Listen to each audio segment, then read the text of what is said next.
औज़ुबिल्लाहिमिनश्शैतानिर्रजीम बिस्मिल्लाहिर्रहमानिर्रहीम। कुछ दोस्तों ने मैसेज किया कि जी मौला अली की शान दे विच एक वीडियो बनाओ। देखो जी, मौला अली की शान ये वे कि पूरी उम्मत नालों नबी पाक तो बाद पूरी उम्मत नालों अफजल ने मौला अली अलैहिस्सलातु वस्सलाम, और मौला अली अलैहिस्सलातु वस्सलाम दी औलाद पूरी उम्मत नालों अफजल है। ते पूरी उम्मत नालों अफजल ही नहीं बल्कि पूरी उम्मत ते हुज्जत ने, अल्लाह पाक की हुज्जत ने। यानी हुज्जत वो होंदी है कि अल्लाह पाक की निशानी होवे ते जिसकी ताजीम जिहड़ी है वो पूरी उम्मत ते वाजिब होवे। यानी अली व औलादे अली दी ताजीम जिहड़ी आ, एहतराम जिहड़ा वा, उन्हां दा कहना मनना जिहड़ा वा, उन्हां दे नाल प्यार करना जिहड़ा वा, वो पूरी उम्मत ते वाजिब आ।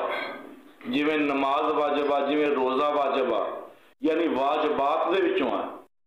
और अली व औलादे अली जिहड़े ने यह पूरी उम्मत ते अफजल ने और अल्लाह पाक दी हुज्जत ने। ते इन्हां दी मुहब्बत जिहड़ी है वो दीन है, ते इन्हां दे नाल बुग़्ज़ ते दुश्मनी रखनी जिहड़ी है वो बेदीनी है। यानी अली व औलादे अली दे नाल मुहब्बत करनी दीन आ, ते अली व औलादे अली तो नफरत करनी, बुग़्ज़ रखना, इन्हों मारना, इन्हां दे नाल लड़ना, इन्हों कतल करना, यह बेदीनी ते मुनाफकत आ। इस वास्ते अली व औलादे अली दे नाल मुहब्बत ही सानू करनी चाहिए आ। बुग़्ज़ ते दुश्मनी ते अनाद नहीं रखना चाहिए। ये पूरी उम्मत ते फर्ज है।